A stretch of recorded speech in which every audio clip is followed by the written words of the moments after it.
If I told you you can make a decent amount of money off customs, you'd probably tell me I'm lying. But today we're going to be covering the best loot to find in the new areas on Escape from Tarkov's customs.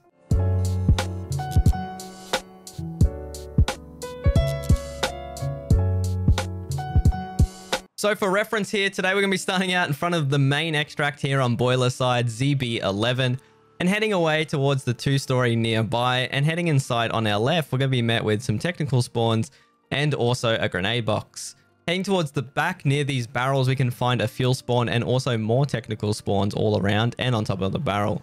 Heading into this caged off area, we're going to be noticing more technical spawns on the right hand side. You can see this water filter and stuff like fuel conditioner, and also another technical crate, which is awesome because you can find things like car batteries and other things. Heading up, we're going to find 2 jackets. Also going to be finding some spawns here for med items and a green crate. But on this little bookshelf nearby, on this little bedside table, is going to be a rare spawn on top, and below some money spawns.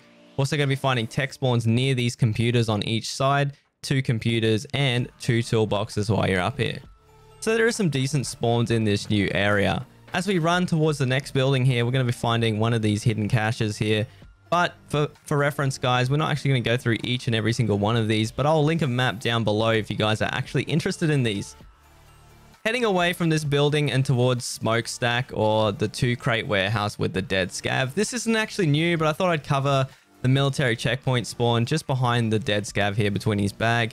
And you're also going to find 2 large green weapon crates here and also above. So make sure you guys check for those when you're in here around this area. There's also a factory exit key spawn here on this shelf right there that I'm pointing at, and some cigarette spawns.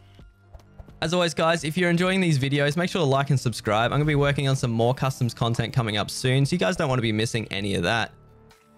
So we're going to be heading towards one of the oldest buildings on customs here, and it's recently seen a huge revamp, and this used to be called M4. We're going to be heading up here, and the first thing we're going to see on the left-hand side is some ammo and food spawns on this little back shelf covered with the bin bags here, guys. But the first spawn, and one of the most overlooked here, is going to be what people call Toilet Head.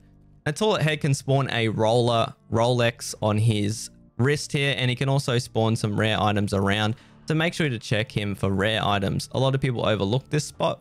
As we head towards this area here, we're going to be looking for technical supplies on these outer metal shelves, but most importantly, there's going to be some really awesome weapon attachments on these tables here. As you can see, there's also a fuel spawn and also weapon attachments all the way to the back of the room, and on top of these crates, more medical supplies.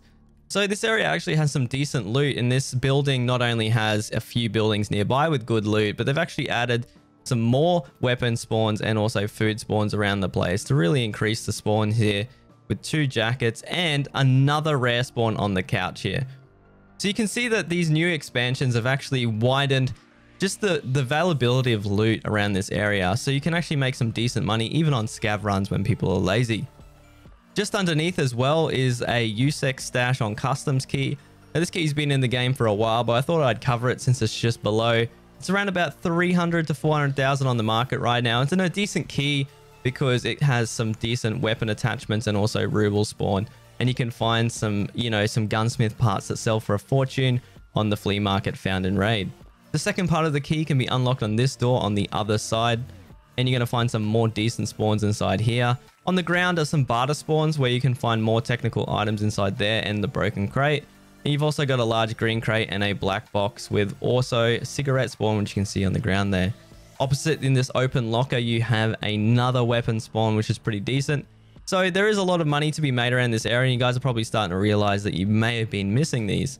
So what the devs are trying to do, they're trying to break up the loot, which is really interesting. So if you come around these areas, make sure to check in the right spots, and it is possible to make money off customs.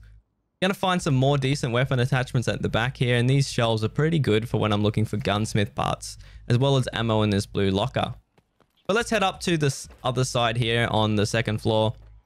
And inside near the green screen room, on the ground on the newspaper, is a graphics card spawn or a technical spawn. You can find any computer part laying on the ground here, as well as 2 computers with flash drives sticking out the front, which you can check. As we work our way towards the back, we're going to be checking more technical supplies. If you're really lucky, you can find fuel conditioner here. And as you can see on the ground here on my left-hand side is an expedition fuel tank. We've also got a med bag on the bottom shelf. Checking for stuff like corrugated hose can make you some decent money. In the bathroom, you have a jacket, not much else. And if we head towards this back part here, we're going to be finding a duffel bag, food on the bed, and also some more weapon spawns here. You're going to be noticing a mag here, and also on the back table is another chance at weapon spawns and another jacket. So let's head away from here, and we're going to be going towards one of the newer buildings, just facing what people call Warehouse 4. We'll be running past on the way past the USB van. If you guys don't know about this van already, always check the two front PCs there for a secure flash drive. But we're going to be heading over the jump here towards Warehouse 4. And if you're not sure where Warehouse 4 is, on my left there is the old gas station. Past this train on the right hand side, this is the Warehouse 4 building. All right, so we're going to be heading inside Warehouse 4, and this building actually recently got an expansion. There isn't really a lot of loot in this building, but a lot of people use this building as it's the power for one of the extracts in the new area, and it's also got some really good angles peeking out into the new expanded area. On the left-hand side here are going to be some fuel spawns near these blue silos if you're lucky, but we're going to be heading up towards the second floor here up a spiral staircase, and just underneath the staircase you're going to be noticing a green weapon crate.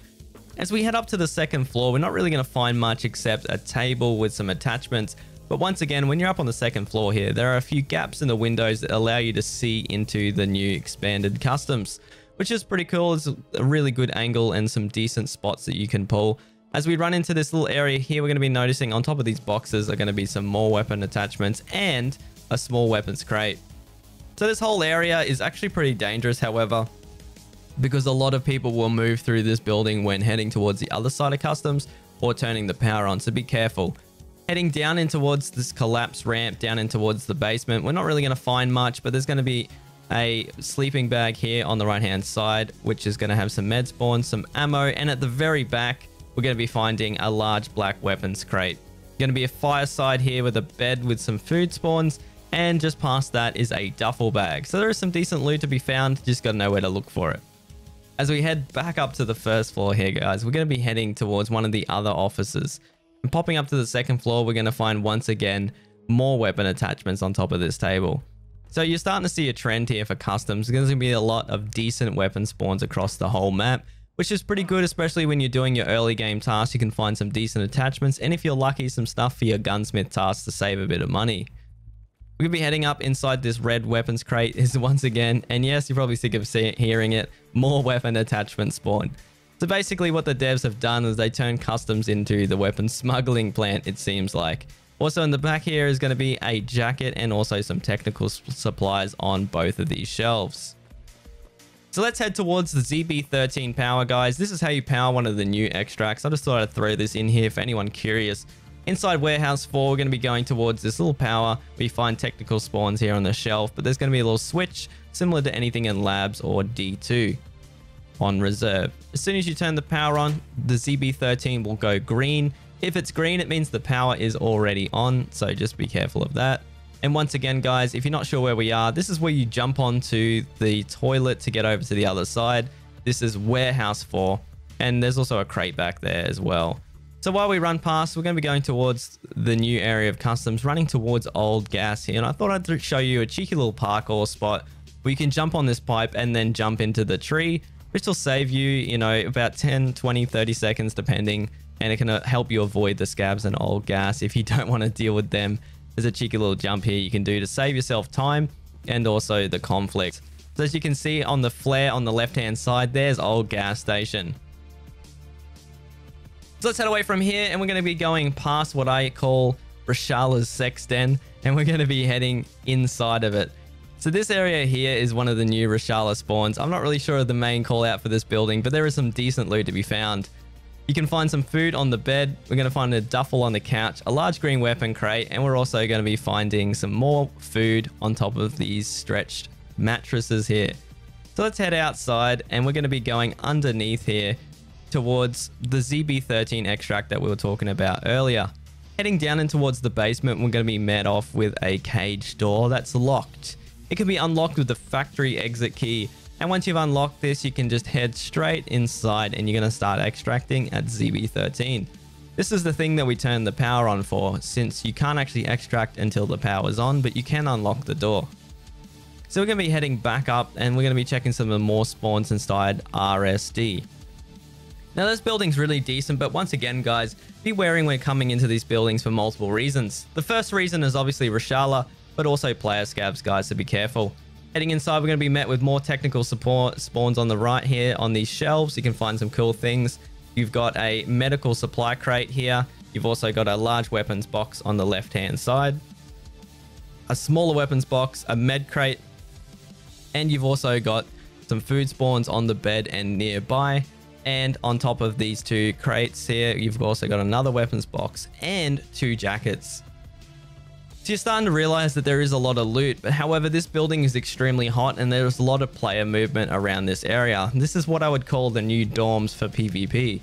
There's been a lot of PvP around this area, so be careful. You can find some ammos on these green crates here, which a lot of people overlook. BT can sell for a decent price, found in raid on the flea market. And there's also a few crates around the place here, as you're going to see. There are a technical, medical, and also a ration supply crate up here with a few toolboxes scattered around as well. Careful when checking these boxes, however, because you're quite exposed for a lot of angles, and there's a lot of areas here that people will be moving through quite often. So this is a great place, a great choke point to hold, especially if you want to hold this building. You can basically pincer a lot of the movement and allows you to get angles into some of the new buildings as well. Once again, here is an automatic grenade launcher, which if you actually dial into 5.8 or 5.9, you can actually spam the ever-living hell out of 3-story dorms and kill Rashala if he's inside here, or anyone inside there. But once again, guys, be careful because it's super exposed. As you can see, you can get some decent lines of sight onto the first, second, and third floor of dorms here, spamming the walls. You've also got some mounted machine guns through here, but they make a lot of noise and are quite exposed, so don't stand on them too long. On the stairs is a cheeky angle that allows you to look into Crack House or the Intel building. You can get some lines of sight through the windows there for anyone looting. So let's get away from this area, and on my left is death if you go out towards the sniper pit, so be careful of that. Don't run too far out along the train track. And we'll be heading into the Elbow Night. So I call this Elbow Night. I've kind of made these up, guys, but on the right hand side is a fuel spawn. You got some ration spawns, some weapon parts, and you've also got more weapon parts on this little bedside table on the left. Now, this building's not really renowned for its great loot. However, it's a great spot to get between here and also Elbow. If you're not sure what Elbow is, it's that little L-shaped area that leads towards construction. You can see skeleton on my right hand side there, and on my left would be the unknown dead scav that's laying in the bush. There's some little worker shacks outside the crack house here. Now, these little shacks here don't really have much except a few med spawns and food spawns. So you can come through here and check if you need food or water or maybe meds if you're really desperate.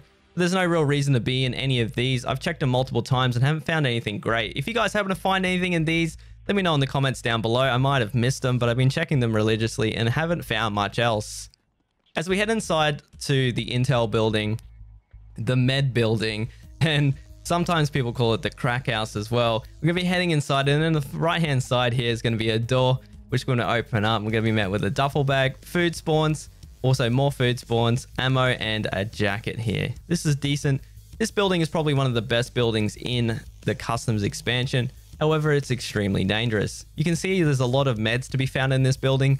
Part of the reason that people come through here quite often is you can make a lot of decent money off the meds and ammo. So we're going to be heading towards the dead scav room here, and we're going to be met with a jacket on the right and a duffel and also a dead scav. Near the dead scav are weapon parts on the right hand side of him, and you can search the scav for some decent items as well. So we'll be heading away from here towards the kitchen table, met with another jacket, some decent food spawns, and another duffel. You'll be finding there's a lot of food, meds, and other things in this building. But as we head up to the second floor here, we're going to be opening this wooden door to the intel room. Now, these bookshelves are actually really good spawns here. You can see on top of these filing cabinets, you've got duct tape spawns. But on these shelves is where the money is. These are the intel spawns. You can see folder with intelligence can be found quite plentiful here.